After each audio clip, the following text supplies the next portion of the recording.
Bienvenue à tous dans cette nouvelle édition de Gatigo sur Tout TV Africa. Nouvel épisode de tension entre l'Algérie et la France. Alger vient d'expulser une nouvelle fois plusieurs fonctionnaires français de son territoire. Au total, 15 agents ont été déclarés persona non grata ce 12 mai 2025.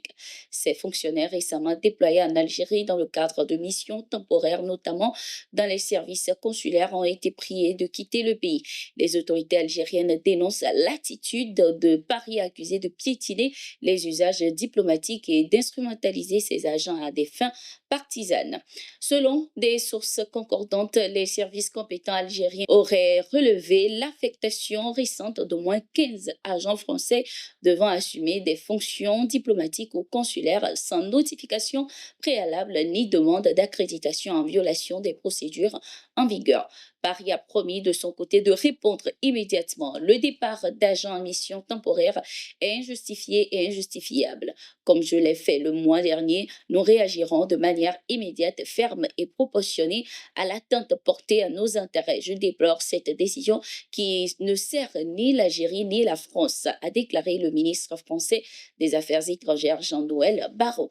Il s'agit de la deuxième vague d'expulsion en quelques mois. En avril 2025, l'Algérie avait déjà expulsé 12 diplomates français en réaction à la mise en examen d'un agent consulaire algérien en France dans le cadre d'une affaire de meurtre. La France avait alors répliqué en expulsant à son tour 12 agents algériens, invoquant le principe de réciprocité. En visite en Russie, le président du Faso, le capitaine Ibrahim Traoré, a vivement critiqué les médias occidentaux, les accusant de manipuler les populations africaines pour les maintenir dans la servitude. Lors d'un entretien, il a exprimé son regret d'avoir grandi en écoutant ces médias, dénonçant leur rôle dans la désinformation. Suivant.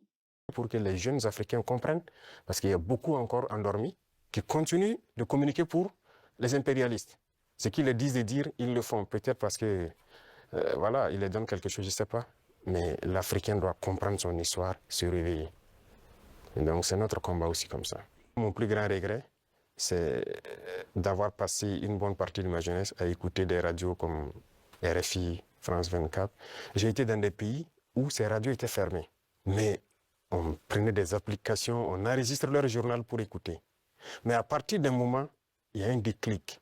Et je commence à comprendre qu'ils conditionnent nos cerveaux pour accepter ce qu'ils veulent.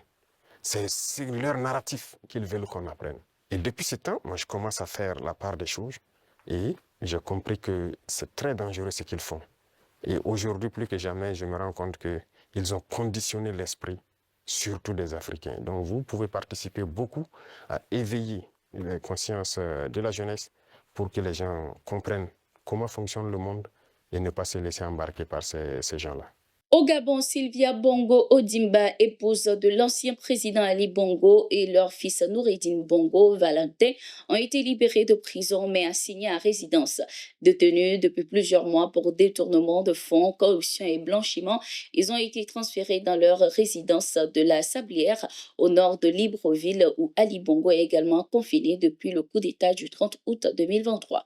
Aucune communication officielle n'a confirmé cette libération, mais des sources évoquent un accord discret entre les parties. Cette décision intervient une semaine après l'investiture du président Brice Clotaire Oligui Nguema, marquant un tournant juridique dans cette affaire.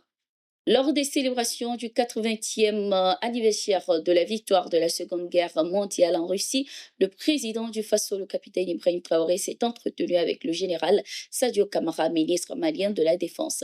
Les échanges ont porté sur la coopération sécuritaire au sein de la Confédération des États du Sahel, AES, et les défis persistants dans la région. Le général Sadio Camara a fait état des progrès accomplis dans le déploiement des forces conjointes de l'AES déjà opérationnelles avec des premiers succès sur le terrain. Le capitaine Traoré, pour sa part, a présenté une analyse approfondie des enjeux géopolitiques et proposé des orientations stratégiques pour consolider les acquis et garantir une stabilité à long terme. Cette rencontre, en marge d'un événement international majeur, souligne l'engagement des pays de l'AES dans la lutte contre l'insécurité.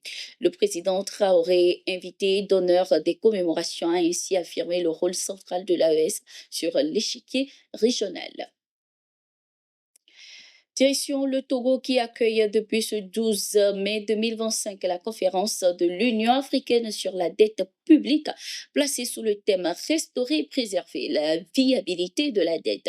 Lors de son discours d'ouverture ce 12 mai, en présence de plusieurs personnalités venues pour l'occasion, dont le président du Ghana John Mahama Dramani, le président du Conseil du Togo Faure Gnassingbé a lancé un appel contre l'hypocrisie sécuritaire. Repenser la gestion de la dette, c'est aussi refuser l'hypocrisie sécuritaire. On ne peut pas exiger la paix sans nous permettre de la financer. Le lien entre dette et sécurité est trop souvent, beaucoup trop souvent ignoré. Or, il est, à mon sens, fondamental.